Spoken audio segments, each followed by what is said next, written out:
Imagine this. 90 days from now, you walk into a room and casually demonstrate a skill that makes people stop what they're doing. Not beginner luck, not a party trick. You're legitimately dangerous at it. You can perform under pressure, explain what you're doing, and you look like you've been at it for years. Now here's the twist. You didn't grind for 10,000 hours. You invested just 100 hours, about an hour a day for a little over 3 months, using a system most people never learn. This video is that system. We're going to break down a step-by-step blueprint to become dangerous in one skill, how to choose it, design your 100-hour plan, practice like a pro, measure real progress, and avoid the traps that keep people permanently stuck at kinda interested. Stay with me, because by the end, you'll have a concrete written strategy you can start using today. No talent, no perfect conditions, no excuses required. This video isn't about becoming the world's best. It's about becoming dangerously good. Good enough that your skill starts changing your opportunities, income, confidence, and identity. We'll explore a 100-hour roadmap, how to pick the right skill, break it into sub-skills, design powerful practice sessions, and create a feedback loop so you get better every single hour instead of just getting tired. We'll talk psychology too, motivation, focus, and what to do when you hit the wall and want to quit. If you're serious about building one skill that actually moves your life forward, stay until the end. I'll walk you through a simple worksheet-style framework you can copy today. And if you enjoy long-form deep dives like this on Mastery, consider subscribing and hitting the notification bell so you don't miss the next breakdown. For now, grab a notebook because we're going to design your 100 hours together step by step. First, you need the right target. Most people fail before hour 1 because they choose the wrong skill or define it so vaguely they can't possibly win. A good 100-hour skill has 3 qualities. 1. It's useful. It connects to a clear payoff: more income, better health, stronger relationships, creative satisfaction. 2. It's unspecific. Not get better at business, but learn to close high-ticket sales calls or edit cinematic YouTube videos. 3. It's observable. You can clearly see whether you're doing it well or badly. Ask yourself 3 questions. What skill, if you were dangerous at it in 90 days, would meaningfully change your life? Where do your natural curiosity and long-term goals overlap? And what's a version of that skill that can be performed and measured? Write 1 sentence. In the next 100 hours, I will become dangerous at X. That's your target. Once you've chosen your skill, you need ruthless clarity on what you're actually learning. The biggest trap is trying to learn everything and ending up good at nothing. Take your skill and break it into 5, 10 sub-skills. If your main skill is public speaking, sub-skills might be structure, storytelling, vocal variety, body language, slide design, and handling Q&A. You don't need to invent this list. Search for beginner syllabus or competency framework for your skill. Steal from people who are already good. Next, apply the 80-20 rule.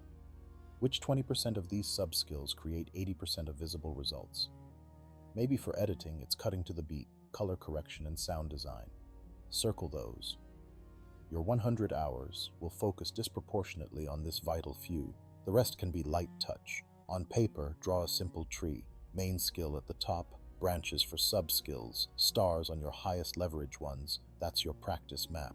Now let's turn 100 vague hours into a concrete plan. Think of this as designing a short, intense, personal boot camp. We'll use a simple structure. On 20 sessions of deep practice. About 60 minutes each, repeated 5 times. That's 100 hours. Block these sessions into your calendar right now. Protect them like appointments with someone you deeply respect. Decide. Same time every day, or a consistent weekly pattern. Each 60-minute block should follow a template. 5 minutes to review yesterday's notes. 45 minutes of focused practice on one sub-skill. 10 minutes to log what you did, what improved, and what confused you. Do not rely on willpower. Design frictionless.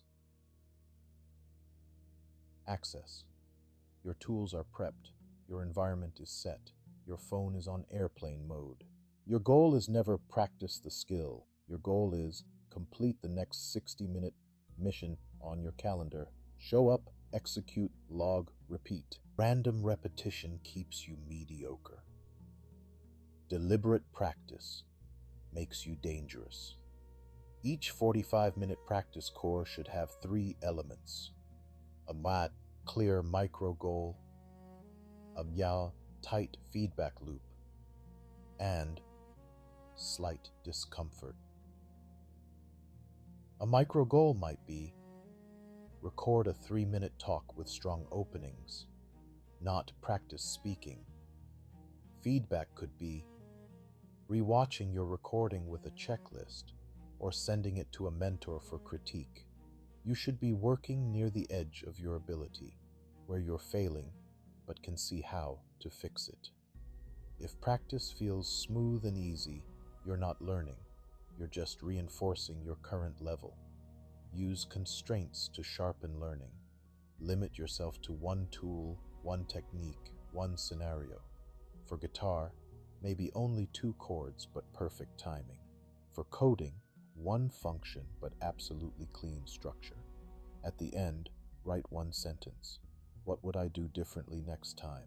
That question compounds your gains. To move fast, you need smart constraints. Constraints limit your options so you can go deep instead of wide.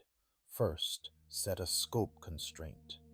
Define exactly what you won't learn in these 100 hours.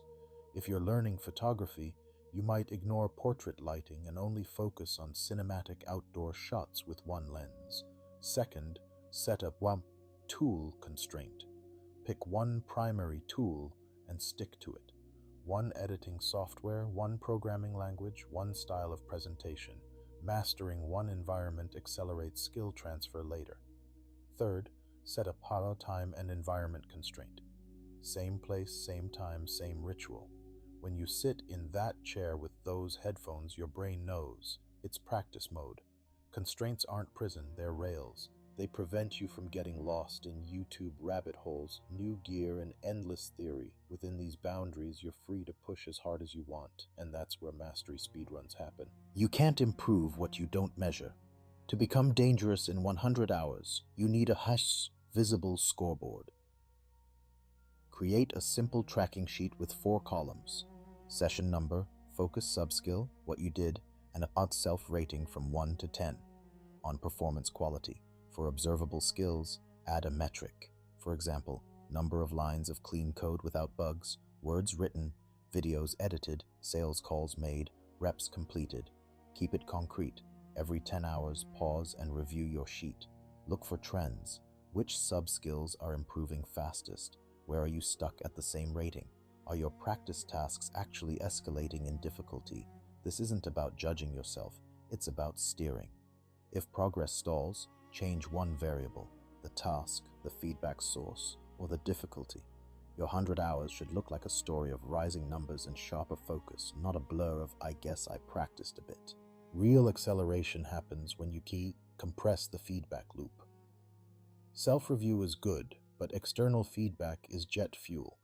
You want 3 layers: immediate, near-term, and expert. Immediate feedback. Tools that instantly show mistakes, compilers for code, metronomes for music, recording playback for speaking. Use them every session.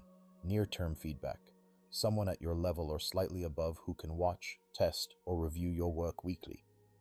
Join a small community, Discord, or accountability group around your skill.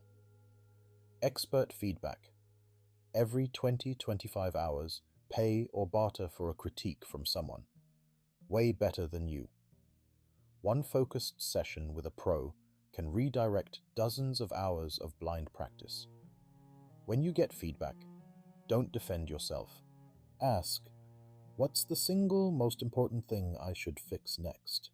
Your job is to build a queue of improvements, then spend your hours working through that list, 1 by 1.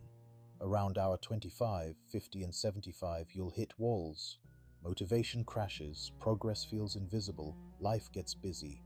This is not a bug, It's the beginner's terrain of any serious learning. Plan for it in advance. First, define your why in writing. Not fluffy inspiration, concrete impact.